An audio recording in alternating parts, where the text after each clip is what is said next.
Ayaw nyo pumasok ha. Sige, pag may hindi pumasok, hindi kakain.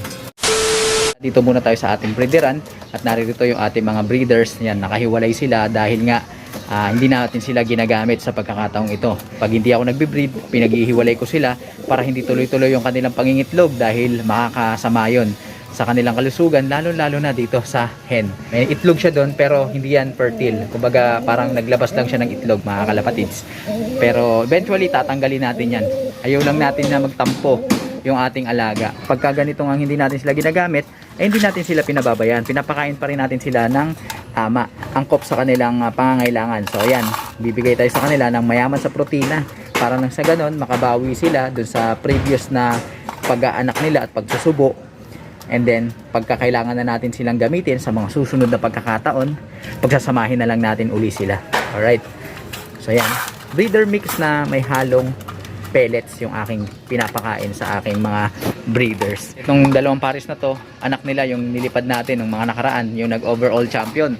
Ito si Angel, yung naglilimlim. Ihahanda naman natin sila para kapag ka napisa yung dalawang itlog na naririyan at magsusubo sila, ready na yung kanilang pangangatawan. Ayan, tumayo mga kalapatids.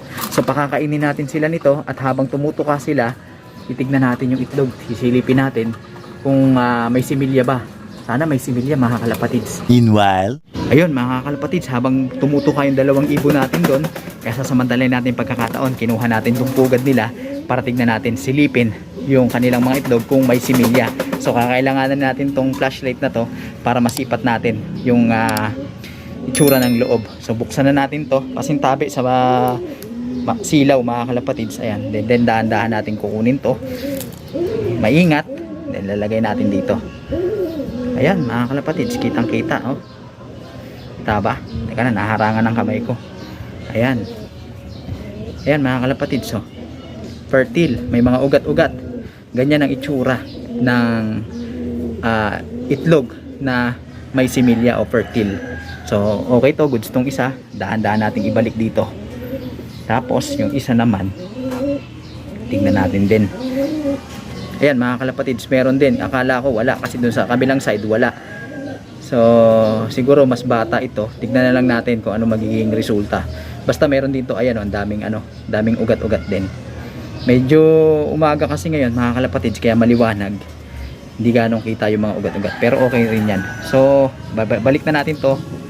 Then balik na natin tong kanilang itlog, baka magtampo yung ating mga breeders. Ayan, naibalik na natin yung kanilang mga itlog. At ayun, nilimliman agad nung ating ibon. Sana mapisa ng maayos at magkaroon tayo ng mga inakay na malalakas. So ito, old line homer na ipinaris natin dun sa ating 6 overall champion. Ang gusto kong mangyari dito mga kalapatids ay makuha yung size nung ibon natin na blue bar na yan. Tapos yung itsura, ganito, yung ganda sa ating old line homer. Pero siyempre ang pinakapangunahin pa rin natin tinitingnan ay yung performance ng ating mga alaga, dahil nga ililipad natin sila. Bonus na lang yung kagandahan ng kanilang physical na itsura. Balik tayo dito sa ating flyers loop. Ayan, hayaan na natin silang magpahinga dyan. At yung isa na pasaway ay nasa na ba yun? Eto, nandito yung ibon natin, nagsisumiksik dito sa mga tambak, sa mga scrap. Anyway, mamayang hapon magpaparonda tayo. Pagkatapos nila rumonda, siyempre pagod yun at uhaw at gutom na rin, doon tayo magpapakain. Tatawagin natin sila, papakainin natin sa loob ng kulungan. Pagka pumasok, ayun na, titignan natin yung trapping. At ito, malamang mauuna to sa pagpasok dahil nga hindi nakakain ng umaga. At kapag hindi siya pumasok noon, buong araw siyang hindi makakain. Kaya malamang at sa malamang magtatanda itong ating ibon na ito. Kasama na rin syempre yung isang ibon na hindi nakakain. Ayun, yung inakay na yan. one eternity later. Update tayo mga kalapatids. 4:30 ng hapon. At tignan nyo kung gaano kapasaway ito. Ayan, nandito pa rin. Hindi talaga pumasok yung ibon natin. Talagang pasaway. Pero ang kagandahan yan, hindi siya nagtatatambay doon sa bubong ng may bubong. Dito lang siya talaga nakatambay. Diyan, papalipat-lipat siya dito. Ayan, nagdadapo siya dyan sa scrapan. Simula kanina hindi pa kumakain yan. At pag ganitong hapon, gaya nga ng routine natin, paparonda tayo ng ating mga alaga. Titignan natin kung sasama siya. Ayan, okay, pad. Nangyari, oh, pad. Yun, nagronda na. Yun yung ating mga alaga. Taas lumipad mga kalapatids dahil yan dun sa dalawang ibon na inakay na napakasipag lumipad. Talagang nahahatak nila yung mga old birds natin na medyo tamad ng lumipad. Nahahatak. Ayan. Kita ba? Yan, so maya maya antayin na lang natin sila bumaba, pipituhan natin, titignan natin kung magtatanda ba yung mga pasaway, yung dalawang pasaway kaninang umaga. A few moments later. Naka, mukhang lumapag na yata yung ating mga alaga kasi gumalabog dun sa ating bubong. Subukan natin, tawagin natin yung ating mga ibon at pakakainin na rin natin sila dahil nga hapon na rin. Titignan natin kung paano yung magiging trapping nila ngayong hapon. Ayan na. Yan na yung ating mga alaga. Nagbababaan na. Ayun, oh.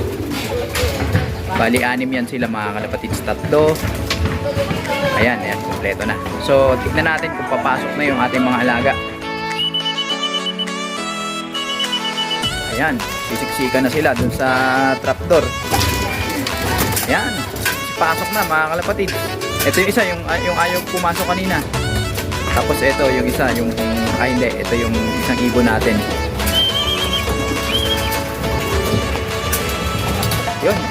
Yun mga kalapatids, nagsipasok din. Pati yung pasaway na nakakulay green na ring, nandito na sa loob. So pakakainin na natin itong mga to. Nagtanda yung dalawang ibong pasaway kaninang umaga. Pumasok na sila agad nung pumito tayo. So magandang senyales yan. Ibig sabihin na natututo yung ating mga alaga. Ganun lang yung aking gagawin. At sanay na sila, doon na natin sila babatakin ng liparan. So yun mga kalapatids, maraming salamat sa inyong pakikitambay at pakikipagkwentuhan dito sa ating munting tambayan. At sa mga hindi pa nakapag-subscribe, mag-subscribe lang kayo. At paki-like, comment, share ang video kung inyong nagustuhan. Parang sa ganun ay marami pa ang maabot ng ating programa. At pakisuportahan din ang ating Facebook page para sa tuloy-tuloy na kwentuhan, nakapupulutan ng mga kaalaman. So, paano mga kalapatids? Hanggang sa susunod natin pagkikita. Kunin ko na to. Paalam!